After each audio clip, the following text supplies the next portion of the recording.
So, thank you all for being here tonight. Please take your seats so we can begin the meeting.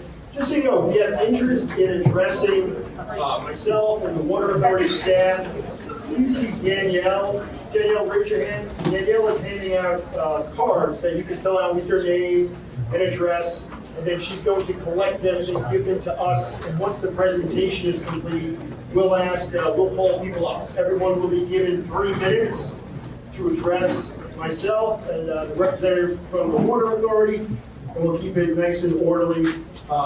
We do ask that you provide your name and your home address. That's important for the official record. There is a stenographer here. Hello, Allison. Welcome, welcome. So, just to begin, my name is Jeff Sabo. I'm Chief Executive Officer. Welcome to the public scoping session for the North Fork Pipeline. A couple things I want to make clear before we get started. This is a public scoping session. This is not a debate. This isn't a Q&A. This is me talking to you, a presentation. I'll do the first few slides, and then Brendan Warner will do the next few. And then we will sit and accept comment. You will ask questions or ask us to consider certain things as we perform as Nelson and Pope performs the environmental review for the Water Authority. With me is Carrie O'Farrell. Carrie is a partner with Nelson and Pope. Brendan Warner is our Director of Construction Maintenance. Joe Picorni is our Deputy CEO for Operations, and John Malazzo is our General Counsel. There are some other folks on the Water Authority here, including our communications staff, and Frank Tassone is in the back. He's the Deputy CEO for Customer Service. So we're here if you have questions, and if we can do anything to help answer them, we really enjoy that. A couple of other things, right? I want to make very, very clear from the start, because there is some misconceptions out there. Southold, there isn't enough water in Southold's aquifer. It's not Southold, it's actually the aquifer of the state of New York. Nobody owns or it's no one's property. There isn't enough water to meet current demand, right? The Water Authority already serves about over 10,000 customers in Southold today.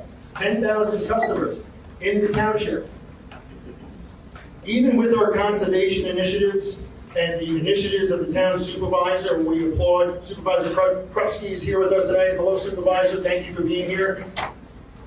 It's not enough. It is not a long-term solution. And we know that because there have been studies that have been completed over the years. One by Suffolk County, released in 2010, I believe, and 2 by USGS. And nobody knows the aquifer better than the Water Authority, right? The state DEC, they give approval on how much water you can take, and we sort of manage that with the wells that we operate. So it will help. Conservation is important, and we are committed to continue to promote those efforts and to partner with the town and others, but it's not the answer. There isn't enough water today to meet demand for the existing customers in Southold.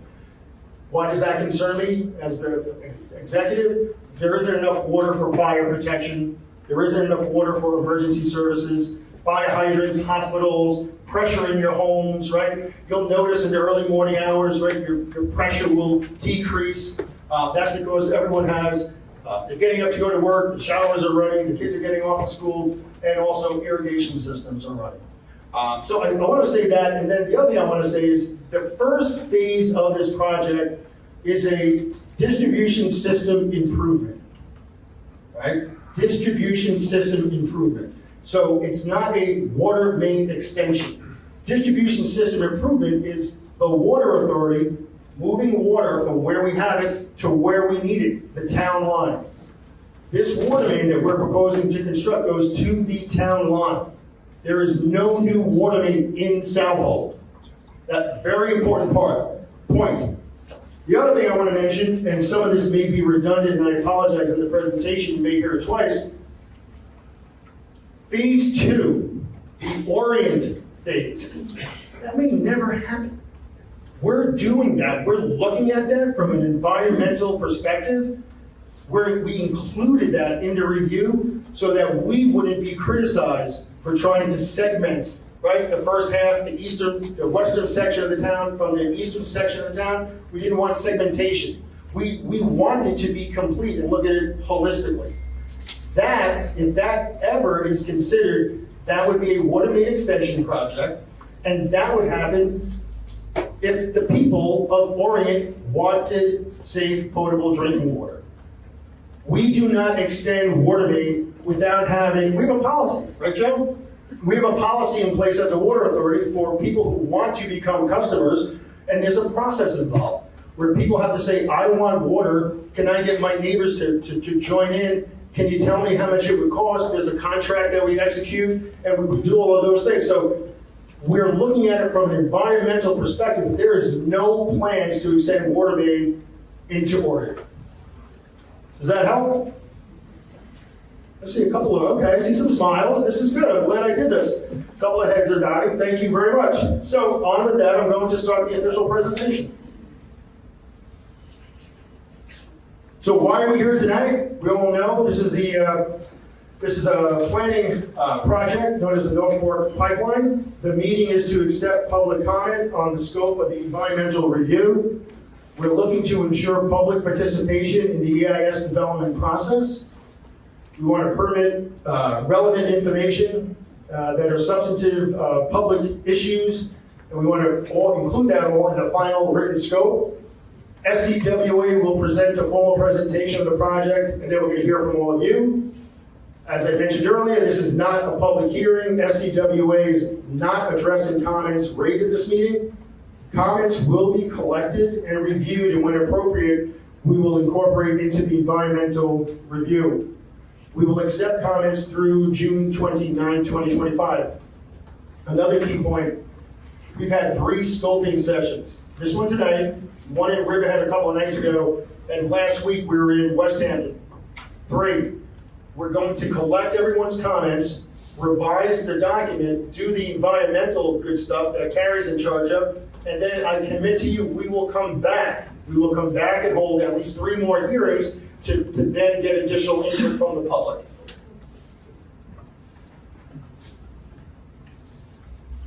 So through the scoping process, we'll complete the following objectives. We'll identify significant environmental conditions and resources that may be affected by the project. We will rule out irrelevant impacts or issues and eliminate or de-emphasize non-significant impact. We'll define reasonable alternatives for avoiding specific impacts, which may be included in the EIS, either as individual scenarios or a range of alternatives. We also will specify possible measures for mitigating potential impacts that must be discussed in the EIS to the extent that they may be identified at the time of scoping. So, what is the SCWA? Good question, right? Suffolk County Water Authority is an independent public benefit corporation operating under public authority law of New York State. We serve about 1.2 million Suffolk County residents. 95% of our accounts are residential. The remaining 5% are commercial. We began operations in 1951. We operate without taxing power on a not-for-profit basis. There are no shareholders. We're not looking to make money. Any revenues that we generate from the sale of water go back into the Water Authority. And we are one of the largest groundwater suppliers in the nation. We are not a branch of county government. We also do not create or enforce drinking water regulations. That's the responsibility of the United States Environmental Protection Agency and the New York State Department of Health. SCWA also does not develop land or decide land use. We have no role in zoning and planning and land use. That's a function of the town of Downs, and certainly in this case, the town of Southold. We are a little different than other places. In many parts of the country, drinking water is sourced from surface waters such as rivers, lakes, and reservoirs. New York City, for example, gets most of their water from reservoirs that are filled in the watersheds of the Hudson Valley and the Catskill region. Anybody know where we get our water here? I mean, come on, come on, folks, right below our feet. Everybody knows that. We are somewhat unique. We get 100% of our water from our sole source aquifer. It's composed of three principal aquifers, including the upper glacial, the Magathie, and the Lloyd. Collectively, they contain over 65 trillion gallons of groundwater. SCWA also maintains more than 600 wells from Melville to Montauk at about 240 locations. So there are some challenges on the east end. The aquifer is different here than it is in western Suffolk. Pumping water on the North Fork is certainly different than anything west of, say, Riverhead. We have 60 wells presently, 60 small capacity wells throughout the township of Southold at 18 different what we call well fields. Right? Well fields may have 2 or 3 different wells on a piece of property. This number says 9,500 customers, but we actually serve almost 11,000 customers.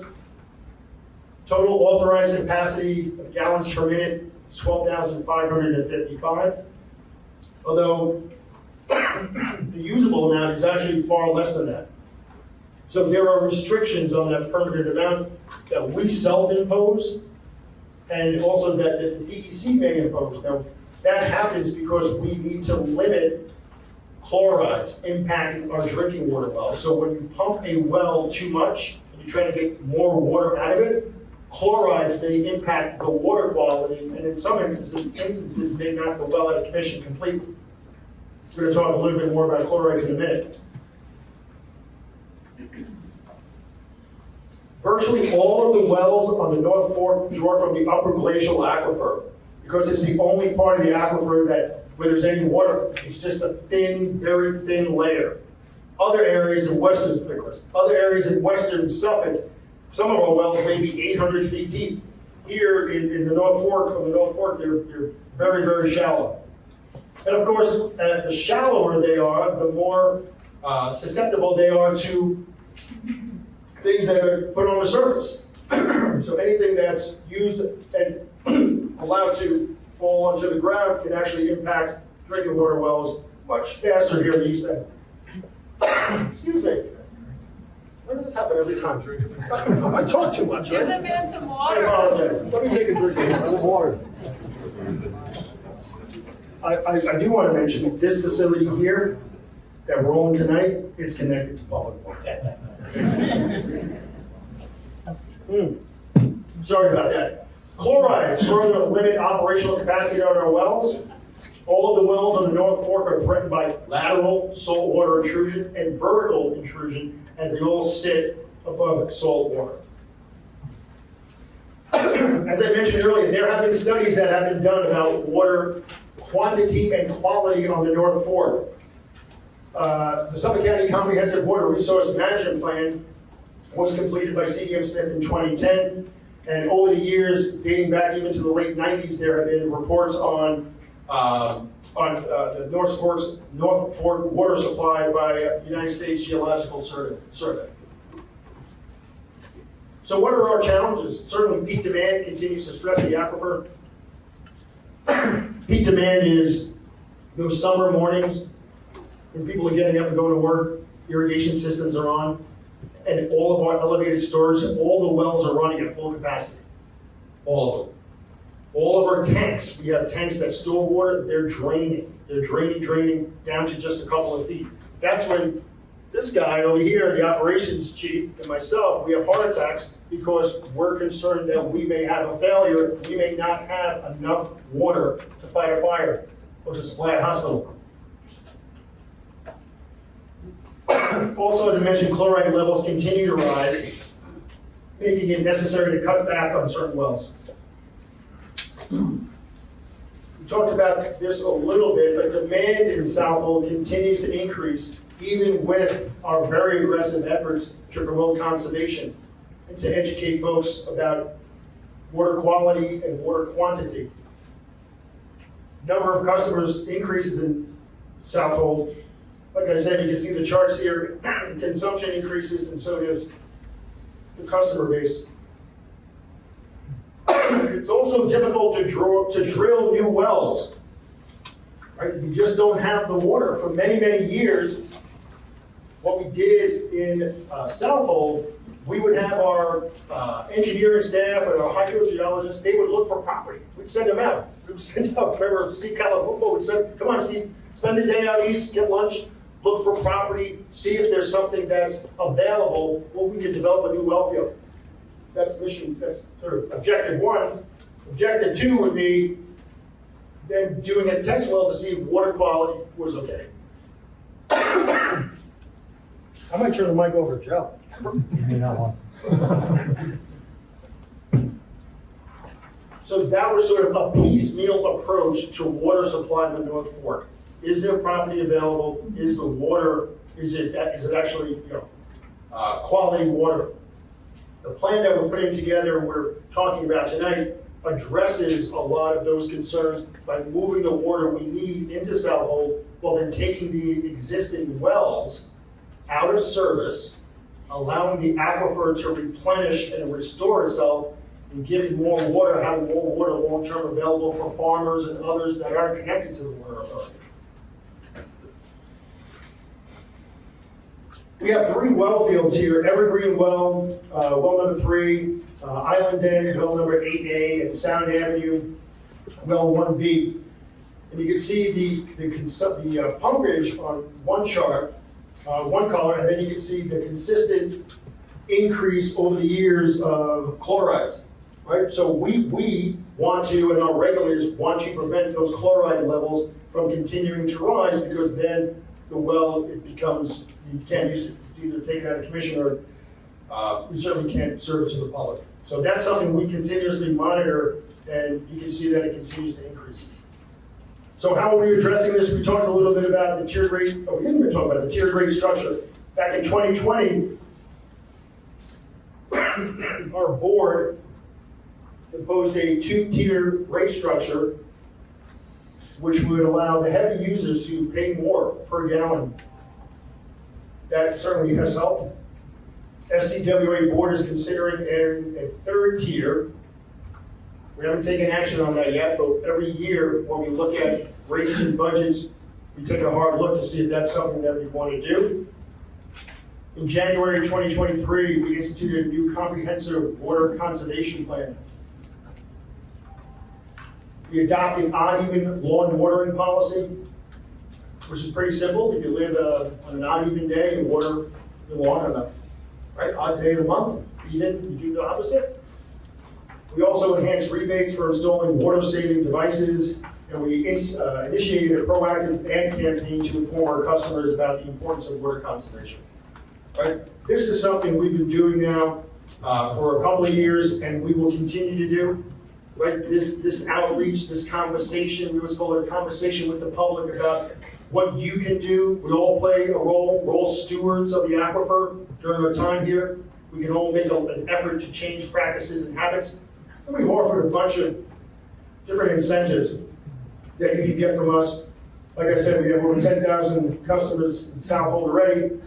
$75 credit for a rain sensor, $150 for a smart irrigation controller, $75 for a pool cover, solar pool cover. So these are all things that we have continued to increase what we're giving back to customers. And since we've initiated this program, I think it's over $200,000, right? That we've returned to customers. We've also been aggressive with our ad campaign. I hope some of you have at least seen our television commercials and on digital ads targeting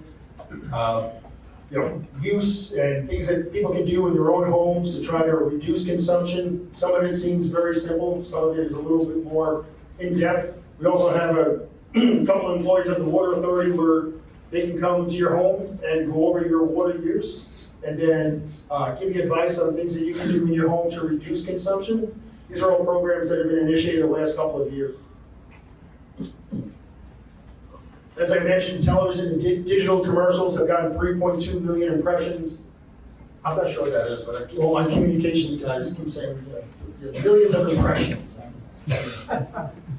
We've sent out many emails. Many of you probably have received them, over 1.1 million emails sent.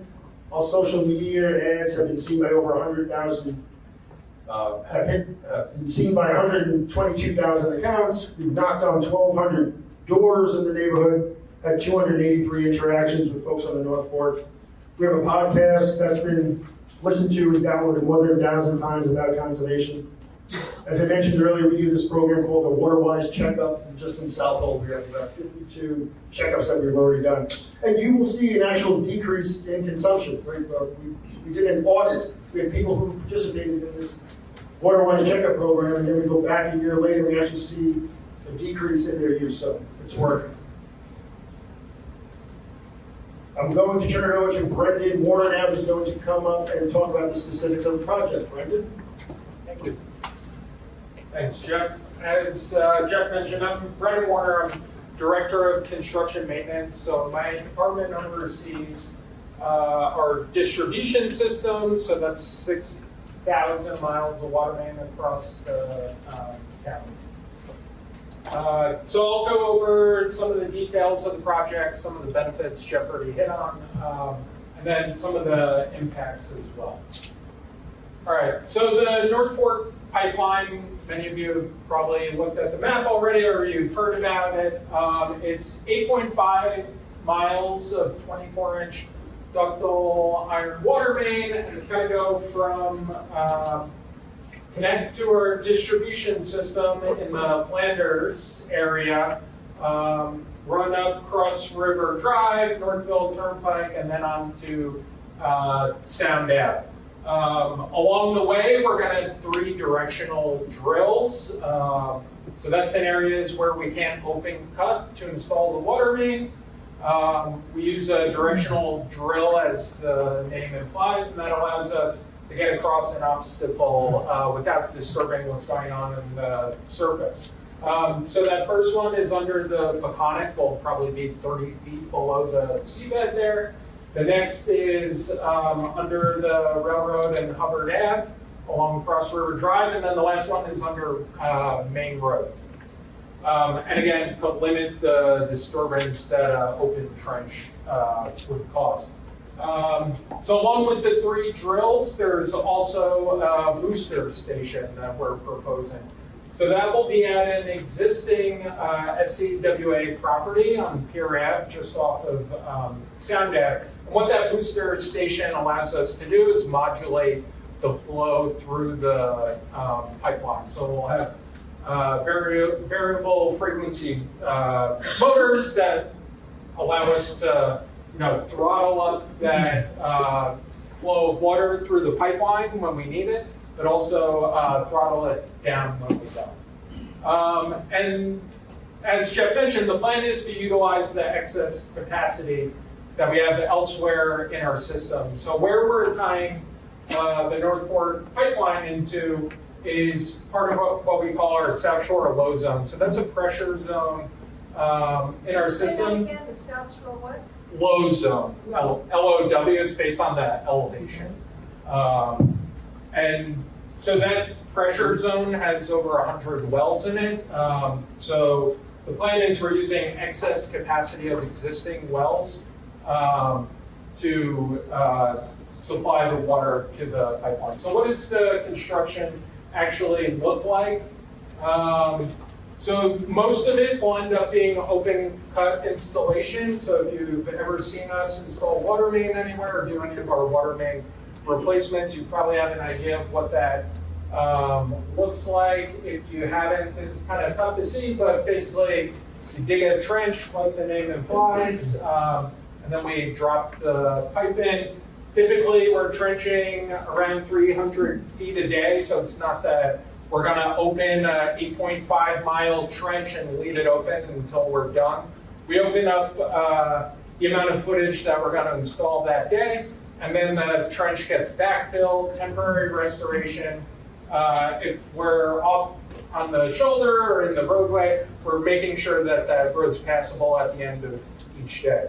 And so the interruption is really only when we're working in that specific section. And then directional drill, which I already referenced. In consideration of the community, we're going to avoid road openings and traffic interruptions during the busy fall season. Obviously, we know Sound Ave is a corridor in the fall for the all the agricultural related festivals. So we would plan our construction schedule around that, knowing that we don't want to cause traffic impacts at that time. In terms of scale, 8.5 miles in a given year, we're usually installing about 20 miles of water main a year. So it's basically what we do, what our department does every day. We have contractors who do this work.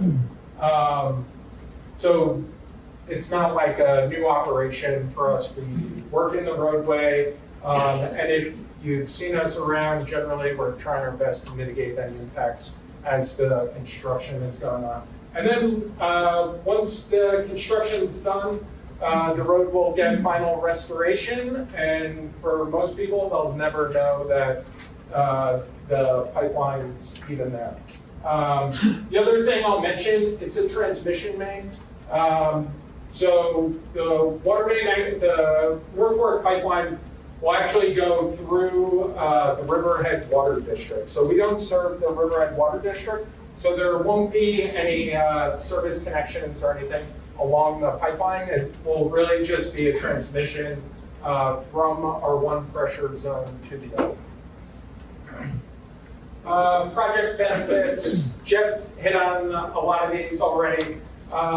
So with less resilience or reliance on the Southold wells, we'll be able to cut back the use and possibly retire some of our existing wells that are impacted with saltwater intrusion.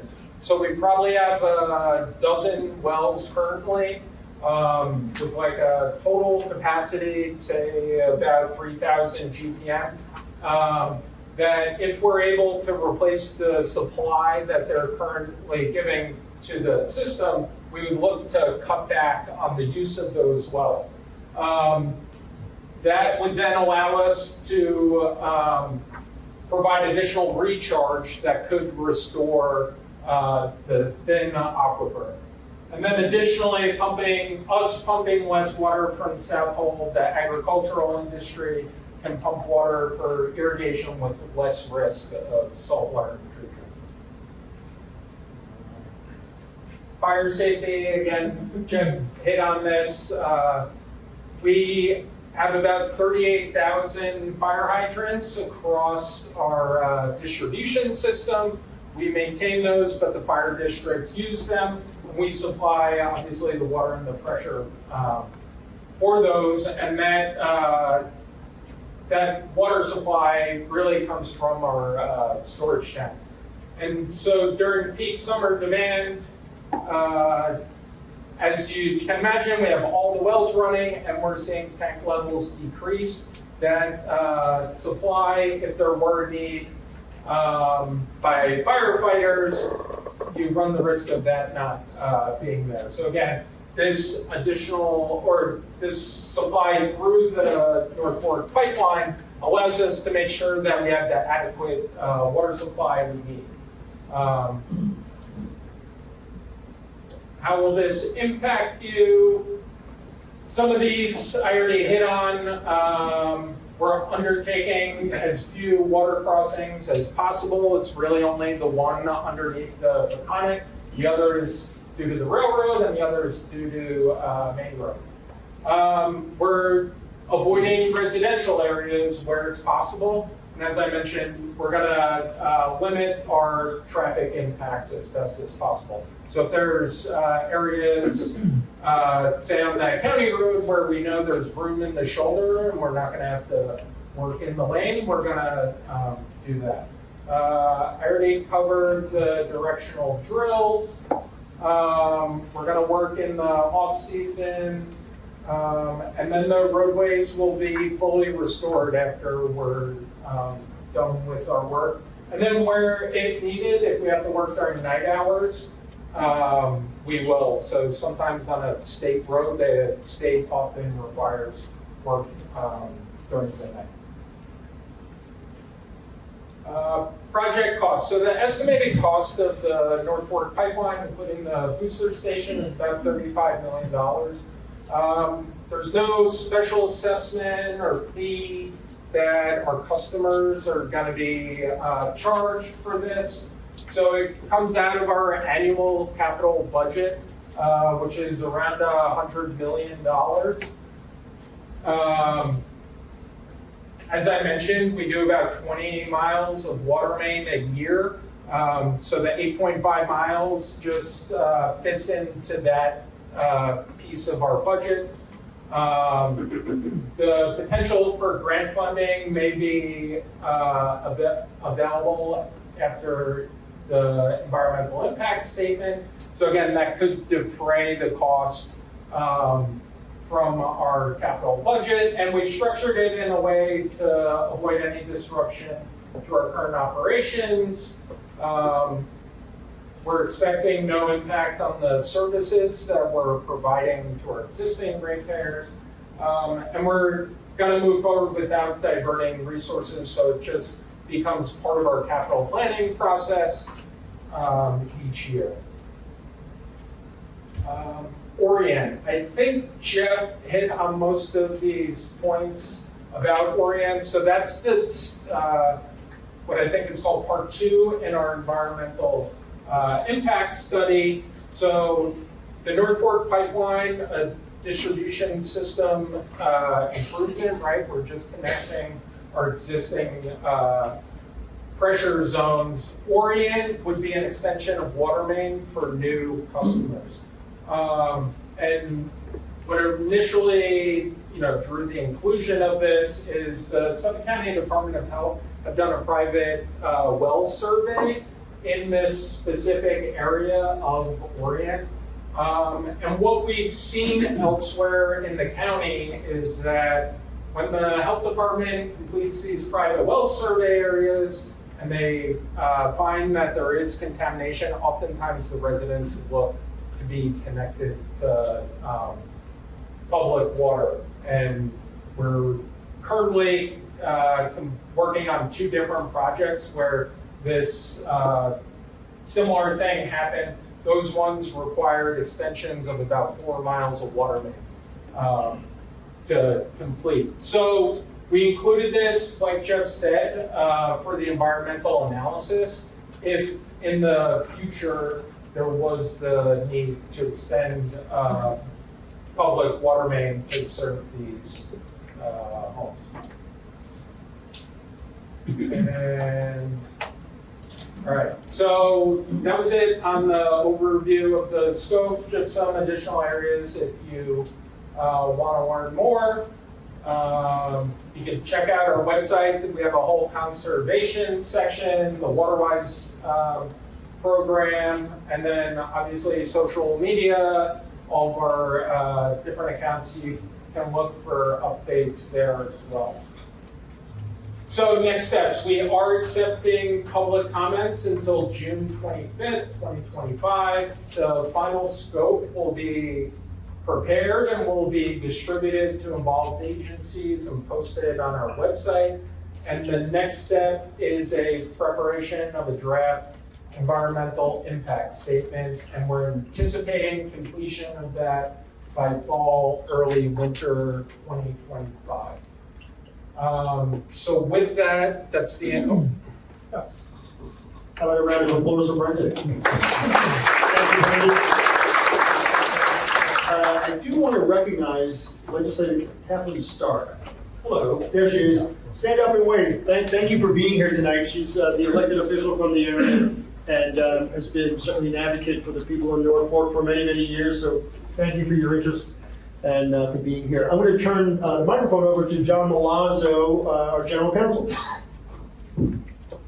Thank you, Jeff. Good evening. We're now going to open up the part of the hearing where you get to provide your comments on the scope. So I have a bunch of cards from people who indicated they wanted to speak. If you haven't filled out a card and you want to speak, please see Danielle, sign in, and then we'll make sure we get them. Comments are limited, if possible, to 3 minutes, and I'm just going to call the names in a random order. That microphone works? So if you would be so kind as to go to that podium and make your comments. Also note that the stenographer is taking a record, so maybe if you could speak softly and slowly, it'd be helpful. Kathy Stokes.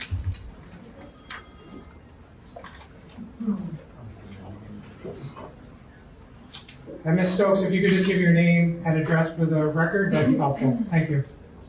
Sure. Yeah, my name is Katie Stokes. I'm from Southold.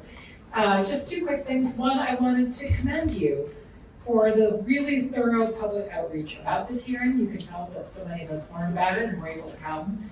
And also explaining sort of what the next steps are. I just want to say that awesome public outreach, good for you. Though I would say that it was a little unclear just the top point there about public comments until June 25th. I assume you mean that they can be accepted in writing on the website or something? So Yes, ma'am. So they can be submitted on the website through June 25, and they'll be included as part of the scope. Great. And then I just wanted to ask if maybe, in the next section of public information, we have heard a lot. I'm on the Civic Association at Southold, and we've heard from lots of people about the importance of having, hopefully, encouraging starter homes and being able to encourage some sort of, more housing at different economic price points. And we've heard that one of the limiting factors on that is our ability to access water. And so it would be great to hear if part of this project or a result of the pipeline will be that there will be less constraints on our town on being able to focus maybe a lot more starter homes and some forms of affordable housing. Thank you. Thank you. Carol Brown. And I'll just note, the scoping is not a dialogue, we're just receiving the comments, so thank you. Carol Brown, Southold. You've answered some of my questions, but I'd like you to examine the difference in environmental impacts of making the pipeline a land-only project. Please describe how you will mitigate the environmental impact of bringing the pipeline under the Peconic estuary. PEP is very concerned about that as well.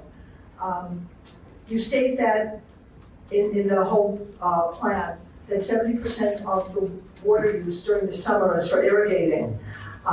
Could you please examine the research on providing gray water for irrigation instead of creating a pipeline, which you have also said is 2.6 times the amount that we have now? So if we are actually feeding the 11,000 people now, why do we need to have 30,000 people? Because my question is, please evaluate the unintended consequences of the project, such as community growth-inducing impacts. Please describe activities intended to mitigate this event. Please also describe the environmental benefits of this construction project, including research on future conservation efforts by the town of Southold. If the town enacted legislation to require water conservation efforts, would this project still be necessary? Also, please explain your research on restoring alienated parkland, the impact on coastal erosion hazard areas, the proposals for working in a flood zone. Yes, you say it's in 100-year and 500-year flood zones, and we know with the warming world, these numbers are no longer accurate. That's basically, please describe the cumulative effect of this project on the quality of life on the North Fork. Thank you. Thank you, Ms. Brown. Mr. Mark Berger. Mark Berger, Cutchogue. It's my understanding that Riverhead is also going to supply water to Manorville, I believe, because of contaminated wells in that area. And I did read a report that I believe that labels the water quality of the Riverhead area is concerning due to contaminants. Should we be concerned about this joining of water lines together with Riverhead if there is a concern of contamination in that water also?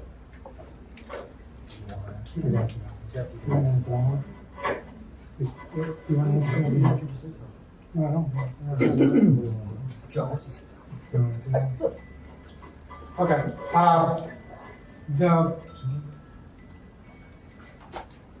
The water main is independent of the Riverhead water system. I don't know if that addresses your concern. is it using the same water or aquifer in the area that Riverhead is using that is supposed to? So, John. Okay, we will address, you want to address that now? Well, just, again, we're not, I'm trying to avoid this, sometimes I can't keep my mouth shut. But what we do want to say is the area where we're getting the water from is some of the best water in the entire island, right? So we're moving pristine water from where we have it to where we need it. It's not impacted by any of the contaminated areas that you've heard about in Riverhead. Okay, so it is not contaminated at all. Correct. Thank you. Jeanette Dumas?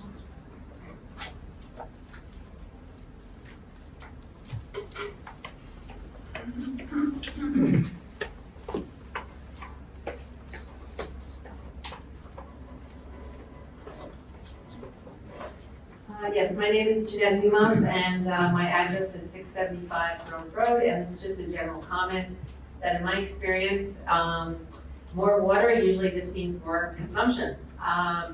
So you mentioned that there's not enough water for the 10,000 existing customers at the current consumption, which suggests to me what we really need to do is reduce consumption. And you also said that most of the consumption is residential and a lot of that's irrigation. So it seems to me that one of the best things we can do is to get people to not have these acres and acres and acres of lawn, because that really uses a lot of the water. So I don't believe that providing more water is a sustainable, i.e. long-term solution to the problem. The solution is, I'll say, draconian conservation measures. I know, I saw all of the conservation measures that you're promoting, and I applaud you for that, but honestly, I don't see it in practice. I see acres and acres of lawn, I see sprinklers going off, I don't see drip irrigation, I don't see people putting in native plants, which is what I'm doing, which, okay, you water them until they get established, and then they're just fed by precipitation. So again, this is a classic example of Trinity Commons. If you build it, or if we supply more water, it's just going to get used. So I don't think it's a long-term, i.e. sustainable way to go. Thank you. Steve Tullamore? Tulmore?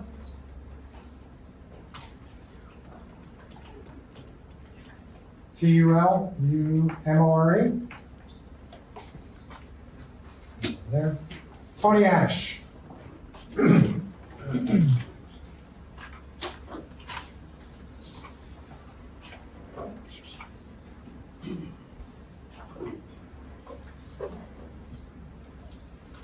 I'm Tony Ash from Orient. I'm also the president of Orient Association, or Hamlet Civic. I got a couple of questions from our community. First, thank you for this presentation. I think you've informed our audience great. One of our concerns is that subsequent to this presentation, the 13 days till the 25th is really pretty short for people to comment, and we, as a community, would ask you to extend that 25th deadline for comments. We've also asked Southold town to make the same request of you, and the feedback we've gotten from them seems like they're in agreement that you should allow us adequate time to comment on this project. Second question is, I'm a little confused about the statement regarding the Orient extension, that the affected residents would be asked to pay for this extension. Can you, one, tell me what you mean by affected residents? Number two, can you tell us what portion of your $35 million budget is allocated to the Orient extension? And given that maybe there are 100 affected residents, what's the math on dividing up the cost of that extension per resident and per affected resident? And then would affected residents who don't choose to hook up be asked to pay their share because they are, quote, affected, but they may not choose to hook up? And then finally, The map you show shows part of the affected area, and Orient is affected by PFAS contaminants, and also along the Peconic Bay, the Orient Harbor is affected by saltwater intrusion. And also our affected area is considerably larger than the area you've outlined in your map. Could you address why or what your plan is if Orient were to choose to have the water extension, how you would service the rest of the quote affected area? Thank you. Thank you, sir. Bob DeLuca?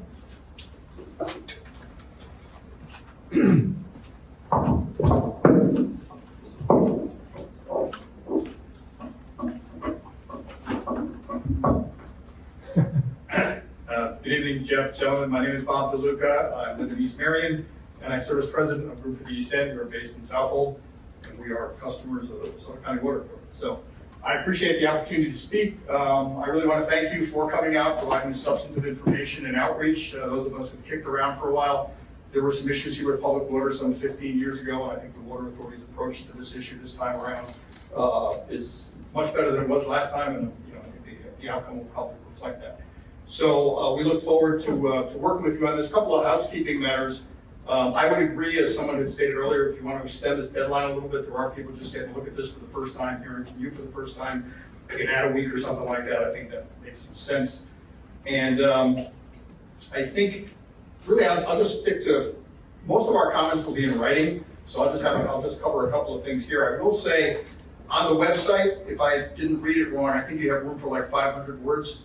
Not that I need to be writing a tome on there, but if people want to put, there ought to be a way to extend that box a little bit, or to give people an email address or something where they could put written comments. I think that would work well. As far as the principal issues we'd like to see, this issue of growth inducement has come up for the 40 years that I've been in this business, and between the Water Authority and the local municipalities, there's always a back and forth about what does the bringing of infrastructure mean.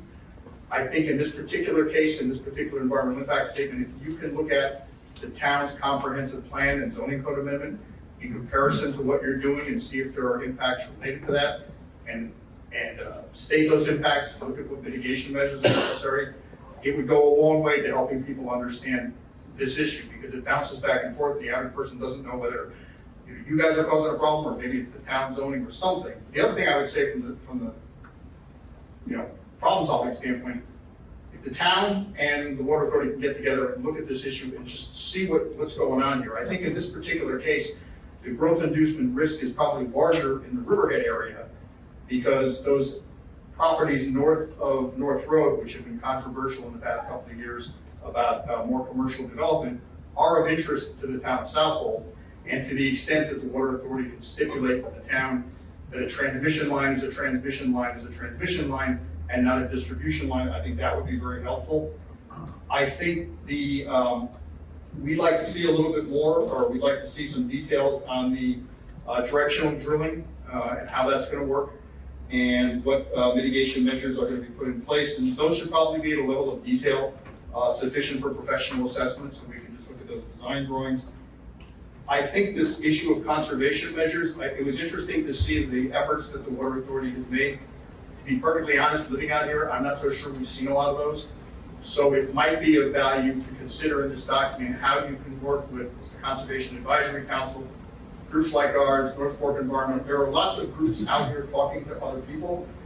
We probably don't have a lot of contact back and forth, and sometimes that information is better coming from people who, the civic associations, people that folks know. So we think that could be looked at as a mitigation measure. Also, the existing conservation measures that are in place should be articulated in the DEIS so they can be evaluated by people. And if there are new measures proposed, they obviously should be in there as well. And I think finally, with respect to the East Marion Orient project, it's important for people to understand that this is and I would agree, a necessary part of the draft environmental impact statement to be inclusive here, because we as others might question whether or not not looking at that was a problem. I will say, however, it's really critical that the people of Orient actually took the advice of the Water Authority some 15 years ago and looked at doing their own water study for Orient. And they worked very hard on that. They hired professional consultants to do it. And to the extent that public water is ever headed for Orient, let it be at the will of the folks who live there, that it be what they want to do. And I think that's what we've heard from you guys. So that's great. And the other stuff will just be technical matters with respect to the scoping. I thank you very much for your time and appreciate your coming out. Thank you, Bob. Joel Klein? Klein?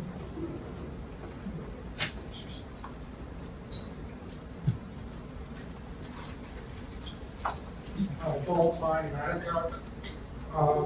First comments directed specifically to proposed sections 4.1 construction impacts and 4.2 cumulative impacts that is outlined as proposed. Particularly concerned about traffic during construction. You might add that you just indicated that some construction might occur during nighttime hours. Your EAF specifically states all construction will be during daylight hours, so you've got a contradiction there. You state that approximately 300 feet per day will be constructed. At that rate, it will take approximately 5 months to construct just the Northfield Turnpike and Sound Avenue portions of the project. And you'll have to consider really heavily the traffic impacts along that portion of the route, specifically because there is presently a project in the semi-limbo for the Southold Planning Board that would involve construction traffic of approximately 9,000 22-wheel trucks traveling along the Sound Avenue and Northfield Turnpike portions of the project. Nelson Pope should be very familiar with that project.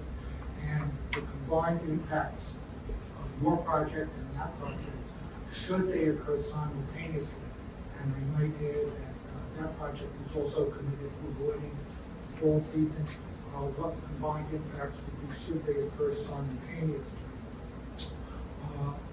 There's a potential traffic, even it's not just the fall, but it's the summer as well, but it's even starting already. There's a lot of traffic on Sound Avenue today, and if there are going to be significant traffic impacts, potential to that, potential air quality impacts need to be considered as well.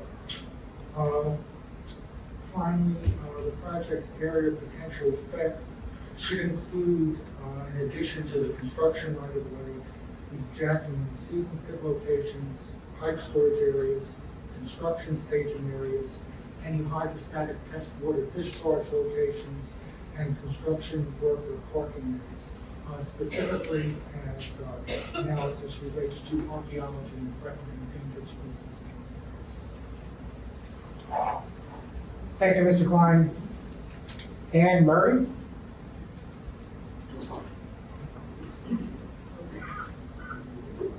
Hi, my name is Ann Murray. I live in East Marion. I'm here representing the North Fork Environmental Council as the Southold Land Use Coordinator.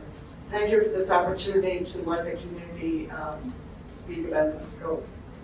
I'm going to be as brief as I can. In section 3.0 of the draft scope,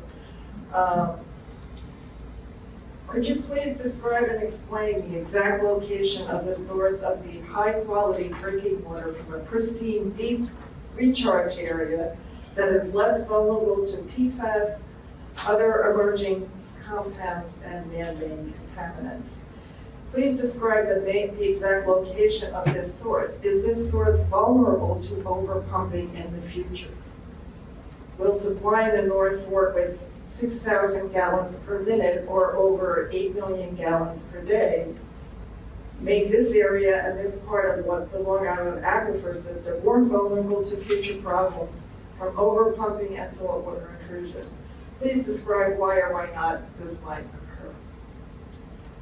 Please describe in detail in section 4 the growth-inducing and development aspects that will arise in Southold as a result of this project. Please describe in detail the impacts on fish and coastal wildlife habitat and the Peconic estuary as a result of the increase in septic waste that can result from increased development in Southold. Please describe in detail how this plan is consistent with Southold's comprehensive plan, the legally recognized zoning and planning document of the town. I was surprised that this has been completely omitted from the draft environmental impact statement.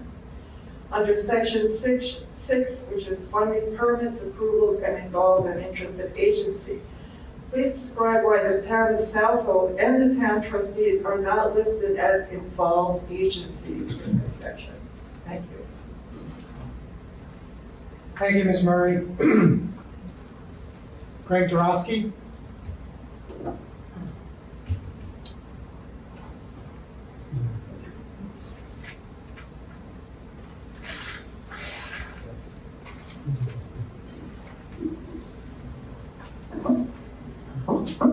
Thank you.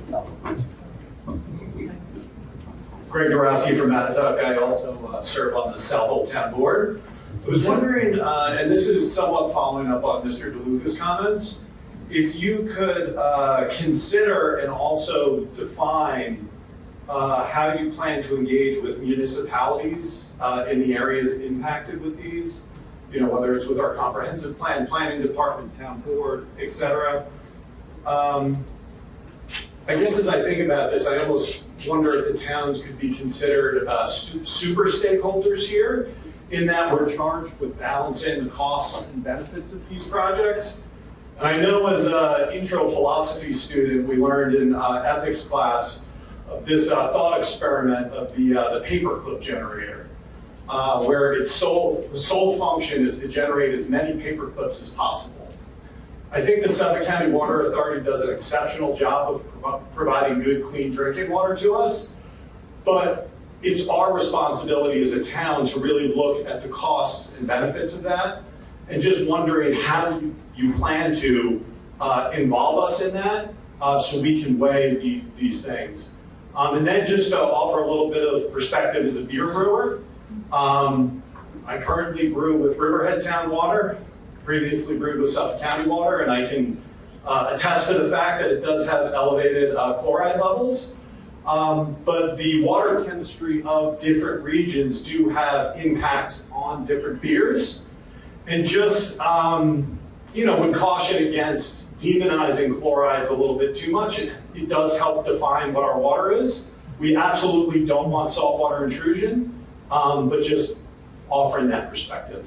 I also would echo the request to extend the engagement period here. I know, for example, the Greenport Civic Association is having an information session next week. The North Fork Civics had an information session last week. The community is just really kind of coming around to engaging with this. I know our town board has talked a fair amount about it, and we still plan on spending some time. So for me, I think a minimum of 30 days of written comment would be useful. And I do wonder for you if it would be useful to come back in later July to again hear from the public. So it's not just what could be a silent comment period, just so there's improved engagement. Thank you. Thank you, Mr. Dorosky. Margaret De Cruz?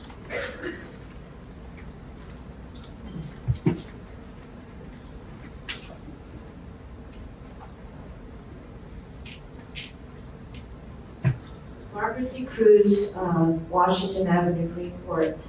Yeah, my concern is that I didn't see any data on the effect of,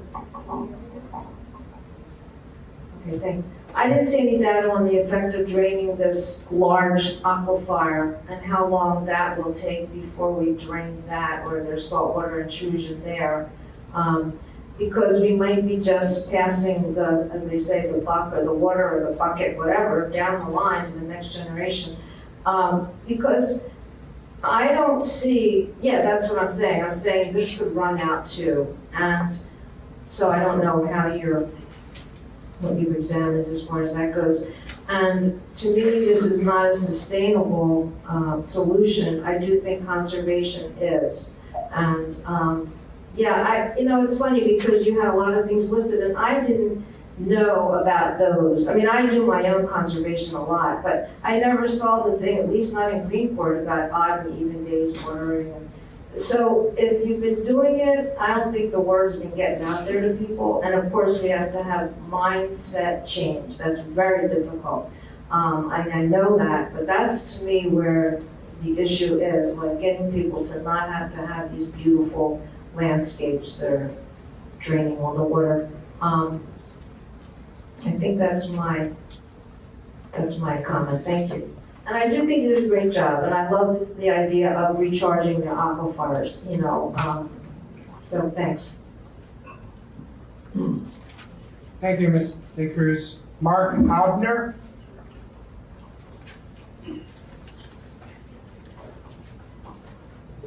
I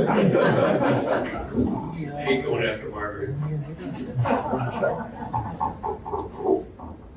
Thank you. Mark Hobner, I'm a resident of Riverhead, Aquabog, New York. But tonight I'm speaking as the president of the North Fork Environmental Council. And some of the remarks Bob covered and Ms. Stokes talked about, and a few others, it bears repeating sometimes, that nothing that happens in Southold stays in Southold. By providing the town with an additional 8 million gallons of water per day, we cannot see that even if all 12,000 households and any number of existing businesses were suffering saltwater intrusion, that they're going to require this amount of water being proposed. A business investing $35 million in capital improvements is going to demand that there is a return on this investment, and it will not come from a trickle of demand. It will only come from an increase of single-family residences, condominiums, restaurants, hotels, and marinas. Our ask for the DEIS is that Suffolk County Water Authority provide a complete study of growth-inducing impacts to include a build-out figure for the town of Southold, which would require this amount at peak. I understand the difference between peak and base. That the build-out figures be matched with the town's comprehensive plan, and also to consider the following for Riverhead. Riverhead is currently projecting 10% annual increases in traffic without any additional growth in Southold. Currently, we're suffering 18,000 vehicle trips per day. We would require from SCWA a complete traffic study to be provided to show the forecasted increase of automobile and truck traffic to include both County Road 48 in Southold and its feeder, Sound Avenue in Riverhead, from Orient to the Brookhaven line. To include State Route 25 from Greenport to the Long Island Expressway, and to include County Road 48 for its entire length. Sorry, County Road 58 for its entire length inside of Riverhead. Integrating this study with the Town of Riverhead Comprehensive Plan Update 2023, Chapter 9 is our traffic section, would be necessary, as only 1,000, the DOT has told us that 1,000 additional vehicle trips will require a widening of Sound Avenue and Route 25, which is our main road. If we do the math, 8.65 million gallons times 365 days, it's easy to talk about 6,000 gallons per minute. It doesn't add up quickly, but we see that this new main will transmit over 3 billion gallons of water per year being pumped out of the Pine Barrens. On the face of this, one can only assume that water used domestically and for commercial purposes out here will only return to the upper glacial portion of the aquifer, or worse, that it will all flow quickly into Long Island Sound or the Peconic Bay system. We ask that the SCWA provide an assessment by a geohydrologist to show how these 3 billion gallons per year are going to be directed back as deep aquifer recharge to the lower levels of the Magothy and the Lloyd to replenish these takings. The long-term health of the water for 3 million people in 2 counties depends on these considerations. Thank you.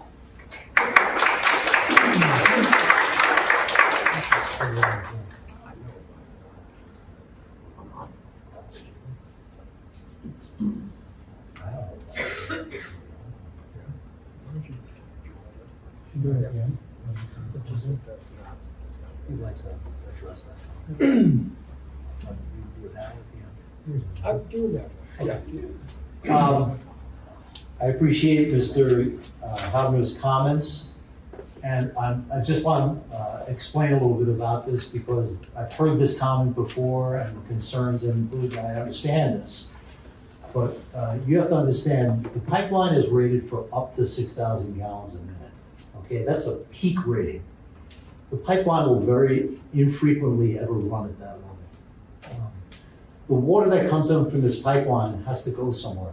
So we have an existing network of pipes and connections in the system right now that we serve. So we can't jam more water into Southold. We can't put 8 billion gallons of water into Southold. There's no place for it to go. There's no tanks, there's no reservoirs.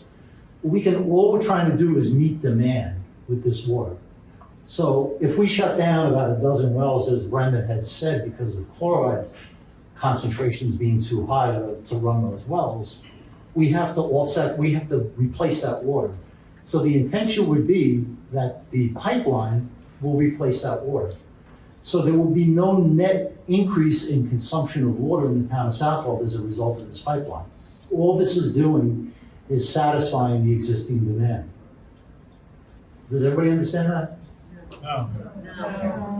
More Okay. buildings are built. So you've got to- More homes are You're not built. meeting the existing demand by your own statement. What's that? You're not meeting your existing demands. We're not meeting existing demand. So We're meeting existing demand, but we're just getting by. That's why our tanks are very, very low in the summertime. If we take away a dozen wells because they've got chloride intrusion and they get to the point where we can't serve that water because it's over the drinking water standard, we've got to make that up somewhere. But when we make it up, we're just making it up. So we're providing that water that was lost when the wells were lost, but there's no new water being consumed. There's no new water. Joseph? Yeah. So, just to be clear, and again, like, our intent is not to do this, Yeah. but I thought it was important enough that we try to address it. It's important to note that, let's see, how do we best want to phrase this?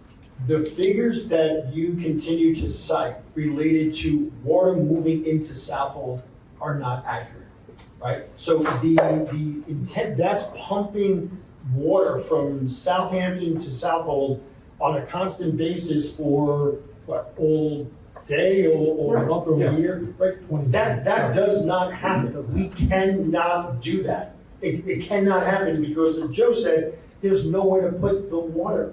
There's nowhere to put the water. We will use a fraction of the water coming 8 miles south to make sure that we have pressure and enough for fire protection and things like that. But it's never going to be that 6,000 gallons per minute. That's not happening. It's really gonna help us meet that peak. And when you get into the off-peak season, the pipeline will run very little. But it will give us tremendous flexibility in backing off on the use of these wells that are impacted by chlorides by bringing in water that's not. So it will, and that's where the restoration of the aquifer comes in, because now you're not pumping this water out of the ground, so that's a good thing. And you're bringing in additional water from an outside source, so it almost looks like additional rainfall in this area. So that further recharges the aquifer. So you're getting a double bonus. You're not pumping water out of the ground and you're bringing in additional water. But we're not serving any more people as a result of this. We still, to serve additional customers, you have to go through the whole process of getting somebody to connect and paying for that. That's not what we're doing. We're not doing that. And the thing is too, we should have done a better job of explaining this to all of you before we put it in the presentation, because if I'm you, I'm thinking the same thing. Holy smokes, you're moving a lot of water. So we should have done a better job, and it would have been clear in the presentation of exactly what we expect to actually come into Southold. And Let's move on. again, yeah, we're gonna move on, and that's why we're here for the scoping, right? Your comments are heard, and they'll be part of the DEIS. So thank you for that exchange. Pete Shembry?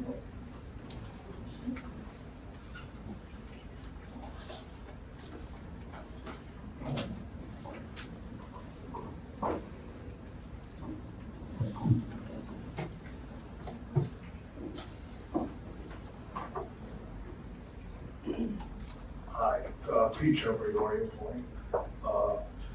I've been in Orient Point probably about 17 years, 18 years now, out in, as far as you can go, in Orient by the sea.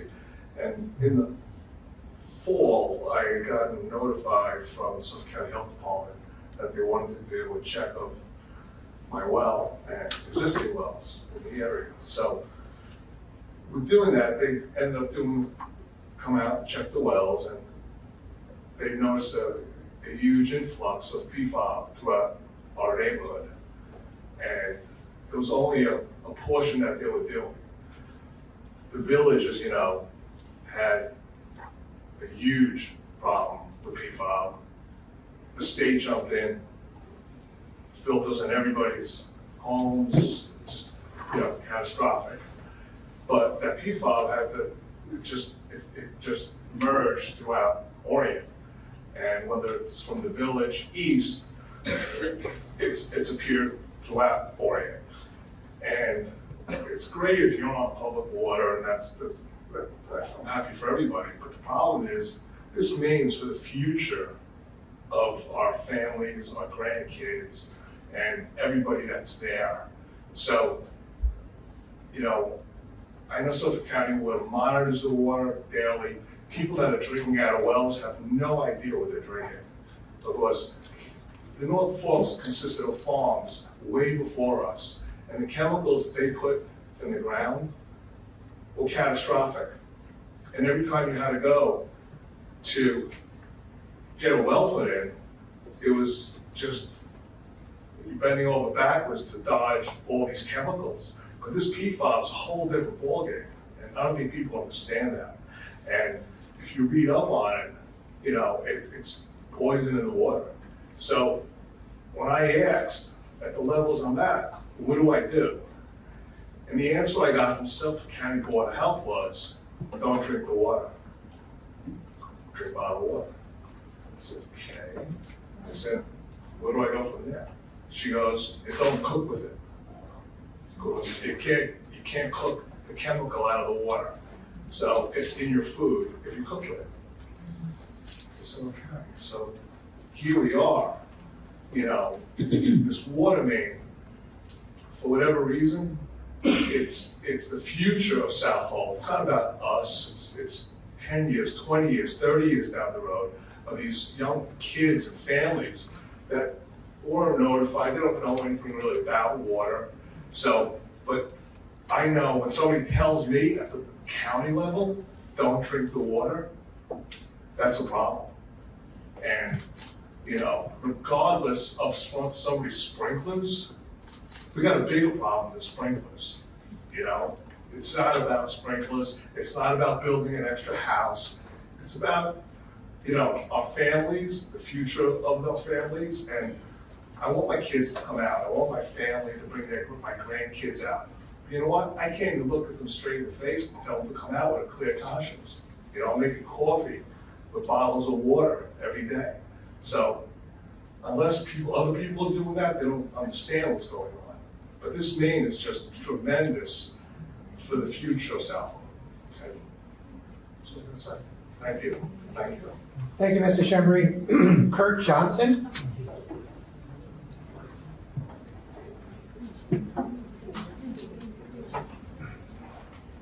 And while Mr. Johnson gets to the mic, is anyone else that wishes to speak? I have 2 names left. Are there any other people that wanted to speak? I have Dave Capel and a supervisor.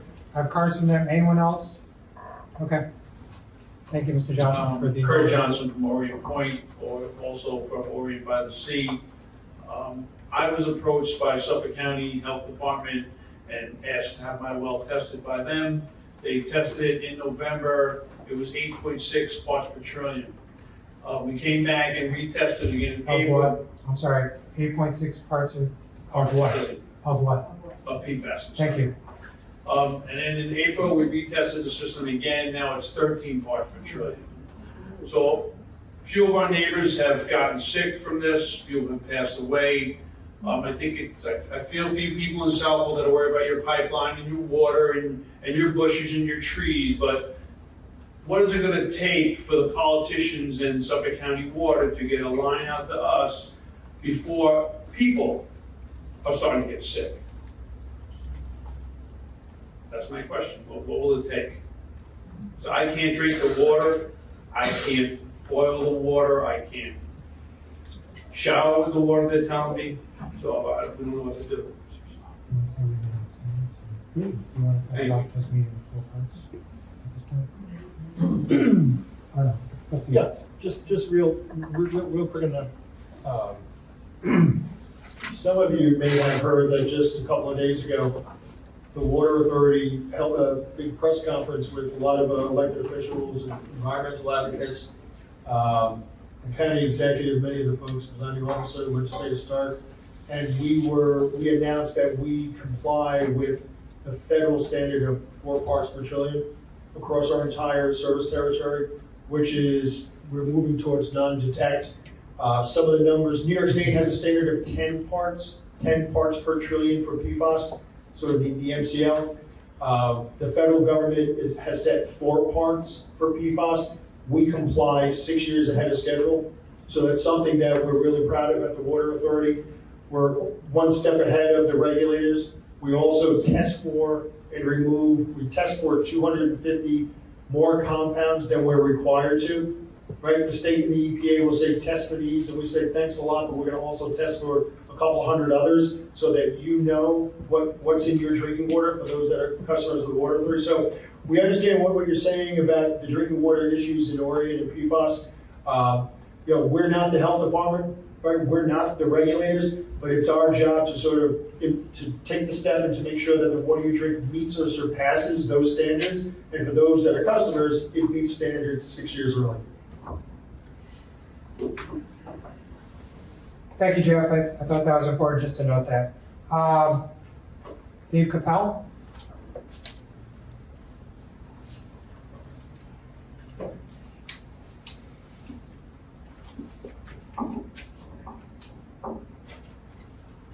Good evening. My name is Dave Capel. I live at 225 4th Street in Greenport. The most important obligation of the government is the protection of public health and safety. And the provision of clean drinking water is fundamental to meeting that need. History shows that our shallow sole source aquifer in Southold has been regularly subject to contamination from various sources, including saltwater intrusion, agricultural insecticides and fertilizers, and obsolete septic systems. Since acquiring the Greenport water system in 1997, Suffolk County Water Authority has done an outstanding job of improving the quality of our water by investing in modernization, treatment, and expansion. They are now advising us that our shallow aquifer is insufficient to meet current and foreseeable future needs. To address the problem, they propose to tap the deep and vast clean water resource under the Suffolk Pine Barren and make it available to serve our needs in Southold. We would ignore this offer at our peril and risk undermining the health and safety of residents, the strength and viability of our business and agricultural sectors, and our ability to provide emergency services in the event of a major fire. Some will argue that expanding the public water system will promote development. This is a false narrative. Development is controlled by the zoning authority of the town board, not the availability of safe drinking water. Don't mix apples with oranges. Clean water should not be held hostage to the fear of development. I support Suffolk County Water Authority's proposal to bring water from the Pine Barrens to Southold via the North Fork pipeline. Thank you. Thank you, Mr. Capel. And Supervisor Krupski. Last call for cards. You want to extend it 2 weeks? Good evening, and thank you for having the scoping session here at Connie. And I'm here joined with fellow board members, Ann Smith, Greg Gorosky, and Brian Mealy. And we take this matter very seriously, so we appreciate you being here. I have many pages of comments, but because of all the other comments and questions, I better paraphrase a lot of them and skip a lot of them, because many of the concerns of Southold town government have been addressed, and we're going to rely on your answers to the scoping session. I would like to thank you for considering extending the scoping session for a time period to let people, give people a little bit more time to consider this. It's good not only to consider what you propose, but also to listen to what the community said. So I think it would be prudent to extend that time period. Some of the general comments, and most of my comments have been already asked of you to get answers from in the scoping session. How will this action impact the ability of the town of Southold to acquire open space and farmland for our programs? Will the valuation of the properties increase due to the availability of water? Our resources to fund our preservation efforts are limited. And so anything that increases the value of the land, whether it's open space or farmland, impacts our program. Southold Town Board of Trustees should review this action under Chapter 275, Wetlands and Shorelines of the Southold Town Code. And please address their jurisdiction on the action and require permits. They are an involved agency. One of the questions that's been addressed a lot is how many households in the hamlet of Orient could the water main ultimately serve? But going down that area, that hamlet, are you willing to work with the utility company to underground at the same project? If you dig a big hole and a big trench, 300 feet a day, are you willing to underground the utilities? All the utilities go out to Orient. They're vulnerable. You drive to Orient, you see the poles going, some go lean this way and some lean that way. And you've got many discussions with the utilities about making them a little more resilient from that perspective. And if you're going to dig that hole and consider digging the hole and all the impacts that go along with it, please consider working with them to include their participation. A lot of these have been answered. Discussing the need for the main conservation efforts. Discuss how this action will or will not impact the sanitary flow density calculations for groundwater management zone 4, as classified under Article 6, Suffolk County Health Code. How many new customers would be served or could be served under Southold's current zoning? And under the current zoning, how could future development in Southampton, Riverhead, and Points West impact the long-term viability of the project and its ability to continue to serve Southold customers? How will the Pine Barrens be affected? Because the talk is that the well field will be developed in Flanders, and how would we know that? You look at historic firefighting efforts in the Flanders area and the Pine Barrens. How would those efforts be affected if there's a proposal to withdraw that kind of volume of water from the area only to serve Southold? Has the USGS studied the source of that water? If you're going to go to that, and also the possibility of saltwater intrusion if you're going to be pulling all that water from one location in that aquifer. So it's the same situation that you have all over when you draw a lot of water from one location, then you could induce saltwater intrusion there also. Will any of the existing wells in town be abandoned if the project moves forward? And if so, how many and which wells? And then the Orient Association has commissioned a water study for Orient. And shouldn't we be using that data and also the data from the USGS study in this to determine the actual volume and condition of the salt water? Because we were successful in having USGS access a test well in Orient at the Oyster Pond School. They went down 600 feet. It's going to be very informative as to water quality and water quantity, and also the location of chlorides. And I think that's going to be very informative. And I think really to do a full analysis of the condition of the water, the fresh water and the saltwater interface, I think waiting for the USGS to do that. And I know the USGS started their chloride and aquifer analysis in the west end because that's where the aquifer is the most stressed. They ended up at the east end. And we're waiting for their results because it will inform us as to current land use and in regards to all water use. A lot was brought up already about the ecological resources.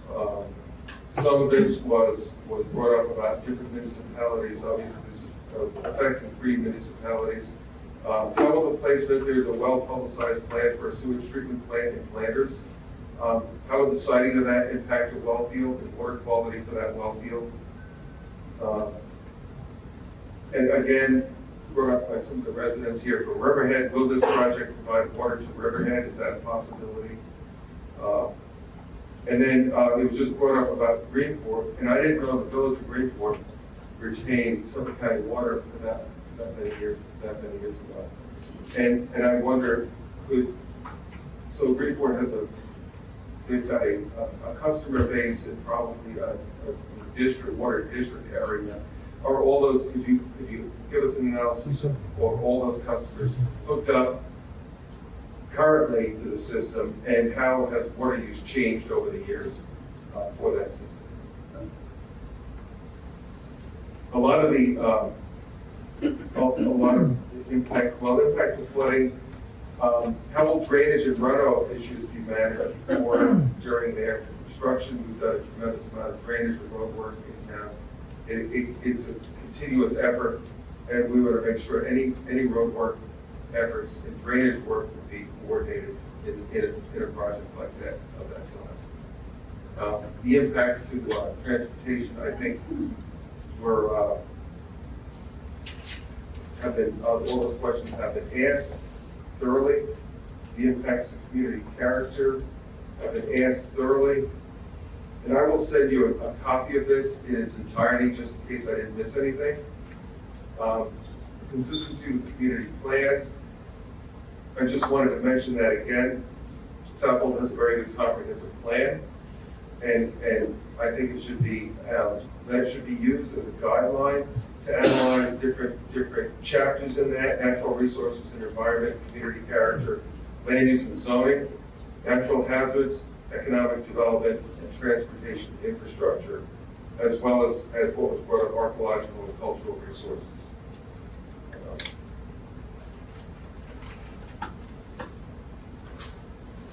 And of course, it was also brought up many times the possibility of growth-inducing aspects of this. So I really, again, would thank you for coming here to be kind, and urge you to consider extending this as we continue to consider this as a community. A lot of good things were brought up tonight, and I'm sure we'll have, you'll be considering everything and answering everything during the course of the scope.